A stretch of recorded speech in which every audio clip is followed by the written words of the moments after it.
అందరికీ నమస్కారం. నేను మీ కట్టా కార్తీక్. తెలంగాణ రాజకీయాల్లో కీలక పరిణామం. బీఆర్ఎస్ పార్టీ కీలకమైన నాయకుడు, మాజీ మంత్రి, సిద్దిపేట ఎమ్మెల్యేగా ఉన్నటువంటి బీఆర్ఎస్ పార్టీ శాసనసభ పక్ష ఉపనేత హరీష్ రావును ఫోన్ ట్యాపింగ్ విచారణలో భాగంగా ఈరోజు జూబ్లీహిల్స్ పోలీస్ స్టేషన్లో 6 పోలీసు అధికారుల బృందం విచారిస్తూ ఉంది. అనేకమైనటువంటి ప్రశ్నలు హరీష్ రావును అడుగుతున్నారట. సో హరీష్ రావు కూడా సీనియర్ నాయకుడు కాబట్టి అంతే నీట్గా సమాధానం చెప్పే వ్యక్తి కాబట్టి అంతే నీట్గా సమాధానం చెప్తారేమో చూడాలి. అయితే ప్రధానంగా హరీష్ రావు గారి మీద ఉన్న ఆరోపణ ఏంటంటే, బీఆర్ఎస్ అధికారంలో ఉన్నప్పుడు అనేకమైనటువంటి ఉప ఎన్నికలు వచ్చాయి. దుబ్బాకులో ఉప ఎన్నిక వచ్చింది, అక్కడ ఎమ్మెల్యే చనిపోవటం వల్ల.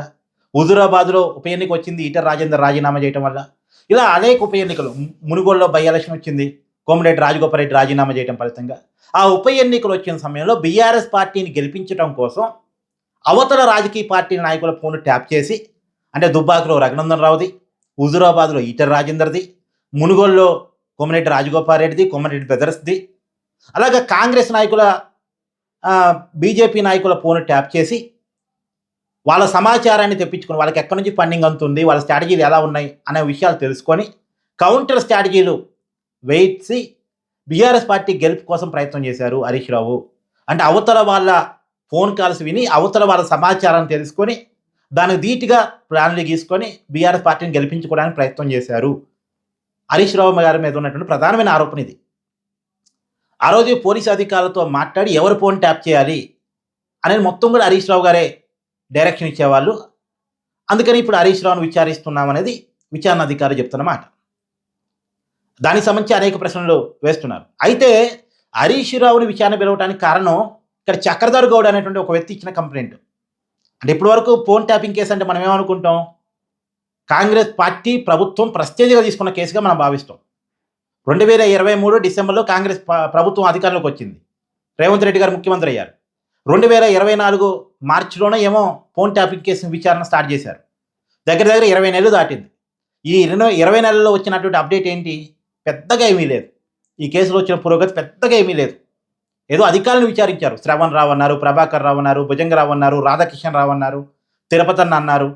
ఈ స్థాయి అధికారులను విచారించారు తప్ప అసలు ఫోన్ ట్యాపింగ్ కేసులో ఎవరి ఆదేశాల మేరకు అధికారులు పనిచేస్తారు, ఎవరు ఫోన్ ట్యాపింగ్ చేపించమంటే ఫోన్ ట్యాప్ చేస్తారు?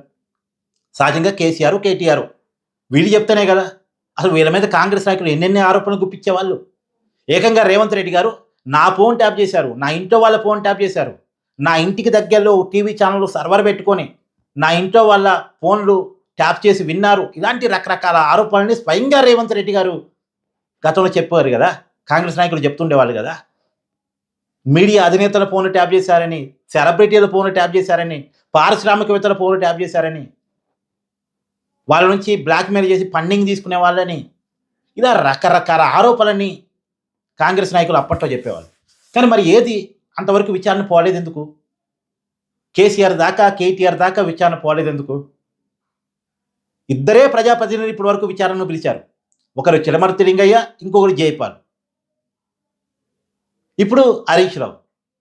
ఈ మొత్తం 20 నెలల విచారణలో కొద్దిగా పెద్ద తలక ఎవరన్నా విచారణకు హాజరైంది ఎవరన్నా ఉన్నారు అంటే అది హరీష్ రావే. కానీ హరీష్ రావు కాదు కదా మెయిన్. హరీష్ రావు మంత్రులు ఒక మంత్రి, కానీ ఐటీ శాఖ మంత్రి ఎవరు? కేటీఆర్. ముఖ్యమంత్రి ఎవరు? కేసీఆర్. వీళ్ళిద్దరూ తెలిసే కదా ఫోన్ ట్యాపింగ్ మొత్తం నడిచేది. ఇప్పుడు కూడా హరీష్ రావు మహా అంటే ఉప ఎన్నికల సమయంలో బీజేపీ నాయకుల ఫోన్లో, కాంగ్రెస్ నాయకుల ఫోన్లో ట్యాప్ చేయించాడేమో. మేబీ అదే నిజమైతే, వాళ్ళు ఆరోపిస్తుందని నిజమైతే. కానీ మొత్తంగా రేవంత్ రెడ్డి గారి కుటుంబ సభ్యుల ఫోన్లు కావచ్చు, కాంగ్రెస్ నాయకుల కుటుంబ సభ్యుల ఫోన్లు కావచ్చు, లేదా బీజేపీ నాయకుల ఫోన్లు, కుటుంబ సభ్యుల ఫోన్లు కావచ్చు, ఇవన్నీ రెగ్యులర్గా ఫోన్ ట్యాప్ చేయించింది కేటీఆర్, కేసీఆర్ కదా. మరి కాంగ్రెస్ నాయకుల ఆరోపణల లెక్క ప్రకారం మరి ఎందుకు వాళ్ళ దాకా కేసు పోలేదు అంటే విచారణలో ఏదో పొరపాట్లు ఉన్నాయి. ఆ విచారణలో పొరపాట్లు ఉన్నాయని మన సిట్టు అధికారులు మార్చారు. సీనియర్ ఐపీఎస్ అధికారిని ఫోన్ ట్యాపింగ్ కేసులో పెట్టారు. దగ్గర 6 సీనియర్ ఐపీఎస్ అధికారిని ఫోన్ ట్యాపింగ్ కేసు విచారణలో సిట్టు బృందంలో పెట్టారు.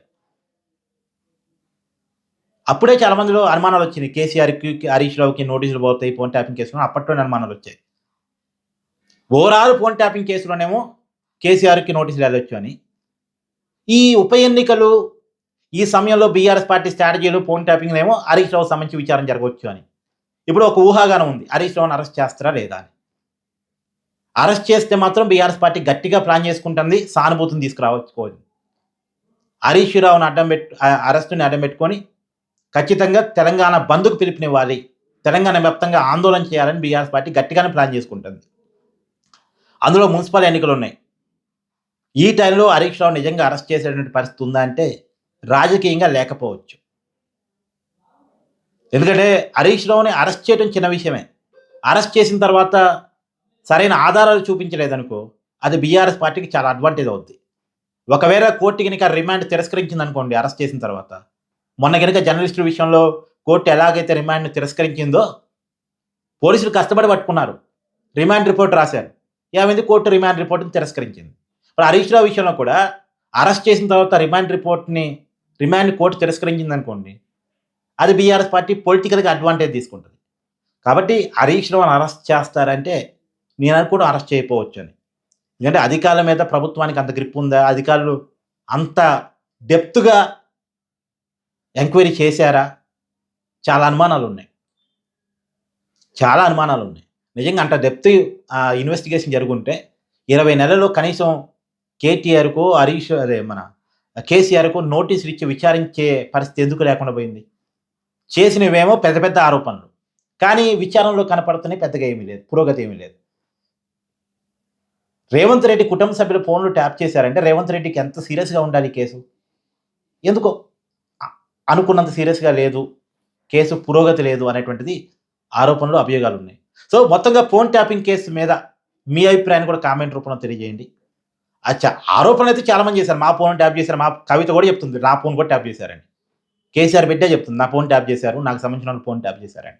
షర్మిల చెప్తుంది, నాకు సంబంధించిన ఫోన్ ట్యాప్ చేసి జగన్మోహన్ రెడ్డి గారికి ఇన్ఫర్మేషన్ ఇచ్చారు అని. ఇలా నా ఫోన్ ట్యాప్ అయింది అని చెప్పేవాళ్ళున్నారు. కానీ ట్యాప్ అయినట్టుగా ప్రూవ్ చేసి కేసును ముందుకు తీసుకెళ్లడంలో మాత్రం కొంత ఫెయిల్ జరుగుతుంది. సో, మీ అభిప్రాయాన్ని కూడా కామెంట్ రూపంలో తెలియజేయండి. Thank you.